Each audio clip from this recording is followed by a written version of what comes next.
যেভাবে মুসলিমদের উপর অত্যাচার করছো, যেভাবে তোমরা ইসলাম ধর্মকে নিয়ে সারা পৃথিবীর কাছে ছোট করেছো, এই অধিকার তোমাদের কে দিয়েছে? ধর্মের বিরুদ্ধে, দেশের বিরুদ্ধে, সংবিধানের বিরুদ্ধে যারা আওয়াজ তুলবে তাদের কাছে আমরা করব না, কারণ তাদের সামনে চোখে চোখ রেখে আমরা তাদেরকে দেখিয়ে দেব প্রতিবাদ করে যে আমরা কিন্তু আরএসএস এর বিজেপির দালাল নয়। সরকার আসার পরে বোঝা গেল তুমি ভাতা নেবার আগে তোমার ভাতার এর কি আছে না আছে বুঝিয়ে দাও। শুরু থেকে বিজেপি সরকারের প্রতিশ্রুতি ভঙ্গ। ভোটের 3 মাস আগে থেকে বাড়ি বাড়ি গিয়ে যে অন্নপূর্ণা ভান্ডারের ফর্মগুলো ফিল আপ হচ্ছিল, সেই ফর্মগুলো গেল কোথায়? তুমি যে বাড়িতে বাড়িতে যাচ্ছ এই ফর্মটা দিতে, 12 পাতা ফর্ম। আচ্ছা সোনা বনি আমার, তুমি বলো তো, তোমাকে যদি কোনো মূর্খ মানুষ বুদ্ধি করে বলে যে রেখাপাত্র তুমি যখন এসেছো তুমি আমার এটা লিখে দাও তো। প্রিয় দর্শক, গুরুত্বপূর্ণ কিছু ভিডিও আপনাদের মাঝে শেয়ার করব। ভারতের শুভেন্দু অধিকারী নতুন ক্ষমতায় আসার সাথে সাথেই উত্তরবঙ্গে, পশ্চিমবঙ্গে রীতিমতো হইচই পড়ে গিয়েছে এবং অন্নপূর্ণা ভান্ডার নিয়ে রীতিমতো মহিলারা আন্দোলন, রাজপথে ঝাড়ু মিছিল সহ শুভেন্দু অধিকারীর ঘুম হারাম করে দিচ্ছে। আসুন বিস্তারিত না টেনে শেষ পর্যন্ত দেখতে থাকি।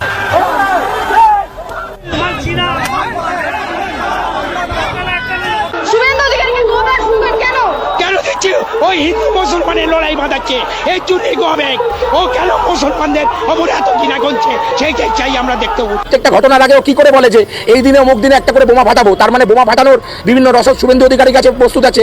বিজেপিকে আমরা হারাবো হারাবো হারাবো, আর শুভেন্দুকে আমরা নন্দীগ্রাম ছাড়া করব। নন্দীগ্রামে আগুন জ্বলছে ক্ষোভের। জনরোষের মুখে এবার পালাতে বাধ্য হলেন বিজেপির বিতর্কিত নেতা শুভেন্দু অধিকারী। স্থানীয়দের দাবি তার সাম্প্রতিক উস্কানি নন্দীগ্রামের ধর্মীয় সম্প্রীতির ওপর বড় আঘাত এনেছে। একসাথে বসবাসকারী হিন্দু মুসলমানেরা বলছেন এই বিভেদকামী নেতার স্থান আমাদের গ্রামে নেই। কেন আজকে আমরা বিভিন্ন ভাগে ভাগ হয়ে আছি ভাই? আমরা আলাদেশ, আমরা আমরা এই নিয়ে আমাদের মুসলমানদের মেন ফ্যাক্ট ইস্যু হতে হয়েছে। আমরা সকল মুসলিম এক, কোনো বিধায়ক দেখব না, কোনো আমাদের ধর্ম আগে, আমরা ধর্মকে আগে প্রাধান্য দেব। এর আগে গত 11 তারিখ রাতে গোপনে নিজের গ্রামে ঢোকার চেষ্টা করেন শুভেন্দু, কিন্তু মুহূর্তেই খবর ছড়িয়ে পড়ে। গ্রামবাসীরা জড়ো হয়ে শুভেন্দুর গাড়ি বহর লক্ষ্য করে ইট পাটকেল ছুটতে শুরু করে। স্লোগান ওঠে শুভেন্দু হটাও শান্তি বাঁচাও। জনতার রোষ এতটাই প্রবল ছিল যে দেহরক্ষীদের সহায়তায় শুভেন্দুকে পালাতে হয় এলাকা থেকে। শুধু বিক্ষোভ নয়, মাটিয়া, চালুকিয়া ও মোহনপুর থানায় একাধিক মামলা দায়ের হয়েছে তার বিরুদ্ধে। অভিযোগ, ধর্মের নামে বিদ্বেষ ছড়ানো, সংখ্যালঘুদের হুমকি এবং প্রতিবেশী দেশগুলোকে নিয়ে অশালীন মন্তব্য। হিন্দু এলাকায় তৃণমূল নিষিদ্ধ হবে। এই মেদিনীপুরের মাটিতে আর একটা কুলাঙ্গার তৈরি হয়েছে। গোটা পশ্চিম বাংলা জুড়ে মানুষে মানুষে বিভাজন তৈরি করছে, উগ্র সাম্প্রদায়িকতার বীজ বপন করতে চাইছে। এ দল ও দল লাফানোর পর এখন বিজেপিতে গিয়ে পড়েছে। আইএসএফ, তৃণমূল ও কংগ্রেস 3 দলই একসাথে শুভেন্দুর বিরুদ্ধে আইনগত ব্যবস্থা চেয়েছে। তৃণমূল নেতা সিদ্দিকুল্লাহ চৌধুরী ও কংগ্রেস নেতা আলী ইমরান রামস বলেন, এই নেতা পশ্চিমবঙ্গে হিন্দু মুসলমানদের মধ্যে বিভাজন তৈরি করেছেন। অবিলম্বে তাকে গ্রেফতার করতে হবে। তবে এখানেই শেষ নয়, বিধানসভা থেকেও 30 দিনের জন্য সাসপেন্ড করা হয়েছে শুভেন্দু অধিকারীকে। কারণ স্পিকারের দিকে কাগজ ছুঁড়ে মারা, শালীনতা ভঙ্গ করা আর বারবার ভারতীয় সংবিধানের অপমান করা। স্পিকার বিমান বন্দ্যোপাধ্যায় জানিয়েছেন, এই ধরনের আচরণ রাজনীতির জন্য হুমকি। স্থানীয় এক প্রবীণ বলেন, আমরা হিন্দু মুসলমান ভাই ভাই। এই নেতার কথায় যদি কেউ বিভক্ত হয় তাহলে হারবে বাংলার ঐতিহ্য। আর এক যুবকের কথায় এই লোক সাম্প্রদায়িক বিষ ছড়ায়। ওর একটাই ওষুধ, ডিম থেরাপি। জনগণের কণ্ঠে এখন একটাই সুর, দেশ নয় ঐক্য চাই, হিংসা নয় শান্তি চাই। শুভেন্দুর মতো রাজনীতিবিদদের কোনো জায়গা নেই পশ্চিমবঙ্গে। বাংলার মাটি বহু আগেই প্রমাণ করেছে, ধর্মের নামে বিভেদ নয়, এখানে সব ধর্মের মানুষ একসাথে ছিল, আছে আর থাকবে। শুভেন্দুর ঘৃণার রাজনীতি বাংলার মানুষের ভালোবাসা ও ঐক্যের কাছে হার মানছে। আজকে তোমরা যেভাবে মুসলিমদের উপর অত্যাচার করছো, যেভাবে তোমরা ইসলাম ধর্মকে নিয়ে সারা পৃথিবীর কাছে ছোট করেছো, এই অধিকার তোমাদের কে দিয়েছে?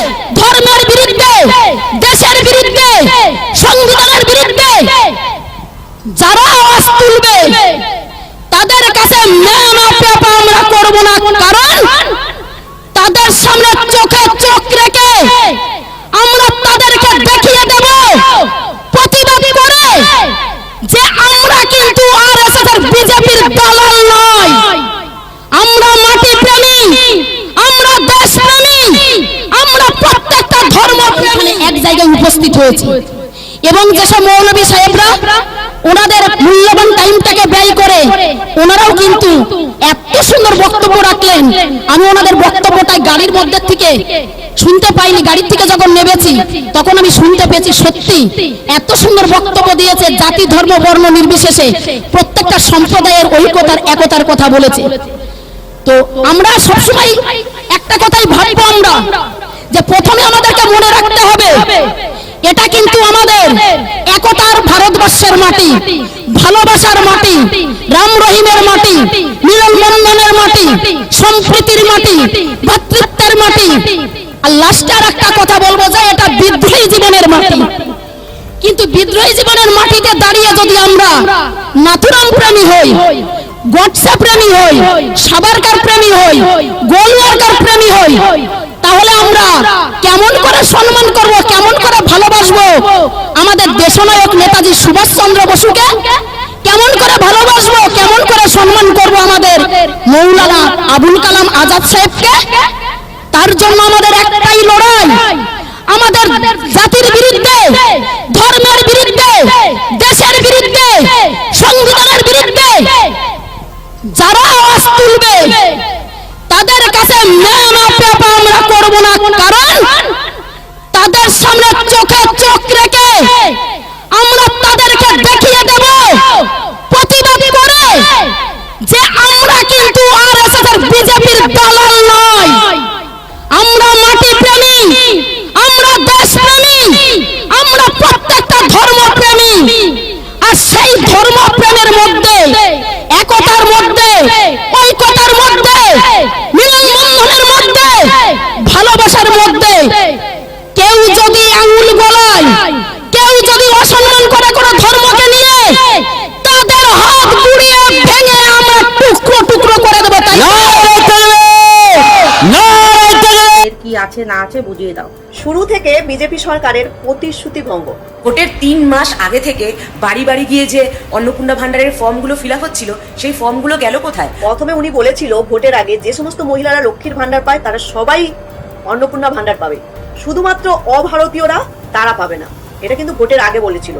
কিন্তু এখন যেটা দাঁড়াচ্ছে 50%-এর কম মানুষও অন্নপূর্ণা ভান্ডার পাবে, সবাই অন্নপূর্ণা ভান্ডার পাবে না। এবার দ্বিতীয়ত অগ্নিমিত্রা ম্যাডাম বলেছিল ফর্মটা এত সহজ করা হবে যাতে যে কোনো মানুষই সহজে ফিল আপ করতে পারবে। কিন্তু ফর্ম যা দিয়েছে 12 পাতার ফর্ম দিয়েছে, এবং ফর্মে যা ঠিকুজি পুষ্টি, যা ব্যাংক অ্যাকাউন্ট, যা কিছু টিন, বাড়ি, ছাদ, সবকিছু যা ডিটেলস চেয়েছে, যে কোনো সাধারণ বাড়ি, সাধারণ মহিলার পক্ষে এই ফর্ম ফিল আপ করাটা অনেক কঠিন হয়ে দাঁড়িয়েছে। তৃতীয়ত কথা হলো আমাদের যা শূন্য পদ আছে, শিক্ষক নিয়োগ থেকে শুরু করে যে কোনো চাকরির ক্ষেত্রে যা যা শিক্ষক নিয়োগ আছে সেই সব নিয়ে আমাদের সরকার চিন্তা করবে, এবং সরকারি ডিএ নিয়েও উনি চিন্তা করবে, যেটা মমতা সরকার করেনি। কিন্তু উনি ক্ষমতায় আসার পর উনি বেশি চিন্তা করেছে গরু ছাগল মোষ নিয়ে, কিন্তু আমাদের শূন্য পদ নিয়ে ওনাকে আমি চিন্তাই দেখিনি। চতুর্থত, এই যে উনি বলেছিল ভোটের আগে প্রতিশ্রুতি দিয়েছিল রাজস্থানে যা গ্যাসের দাম আছে সেটা আমাদের এখানে 450 টাকায় করবে, কোথায় সেটা? সেটা তো কই হচ্ছে না। এবং দিল্লিতে যা পেট্রোলের দাম আছে, ডবল ইঞ্জিন সরকার আছে বলে এখানেও ডবল ইঞ্জিন সরকার হলে ঠিক সেই পেট্রোলের দামটা করবে, কিন্তু দিল্লিতে যদি 99 টাকা হয় এখানে সেটা 113 টাকা।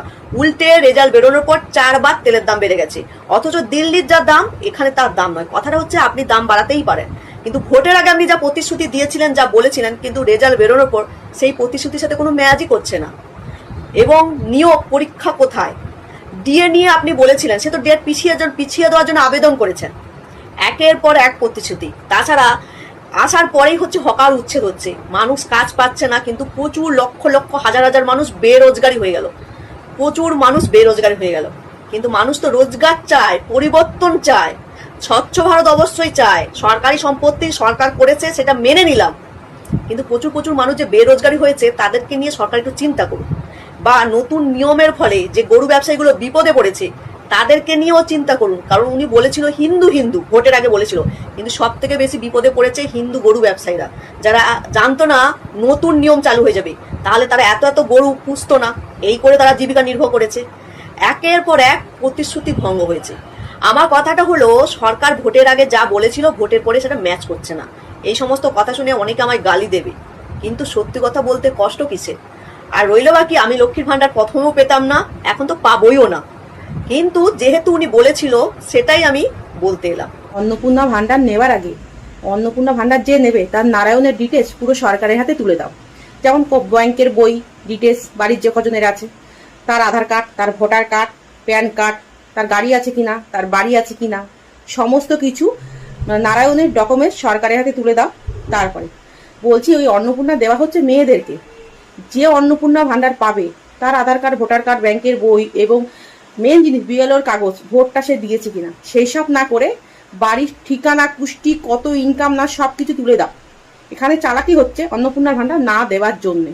বলছি, একটা কাজ করুন, মেয়ে ছেলে যদি সোনার জিনিস থাকে সে অন্নপূর্ণার ভান্ডার পাবে না, এটাই উল্লেখ করে দিন, তাহলে ঝামেলা পুরো শেষ।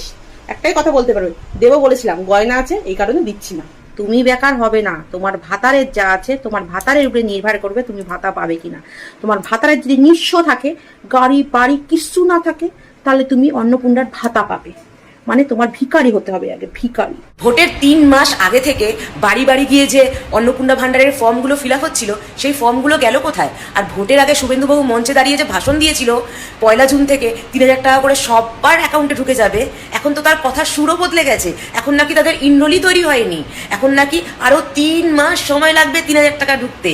যারা বলছিলে ভাতা চাই না, ভাতা চাই না, তারা এখন কি করবে? ওই মমতা বন্দ্যোপাধ্যায়ের দেওয়া 1500 টাকা নেবে, নাকি ওই লক্ষ্মীর ভান্ডারের খাতাটাই বন্ধ করে দেবে? প্রিয় দর্শক, অন্নপূর্ণা ভান্ডার নিয়ে শুভেন্দু অধিকারীকে রীতিমতো এক ভয়ঙ্কর বিপদে পড়তে হচ্ছে।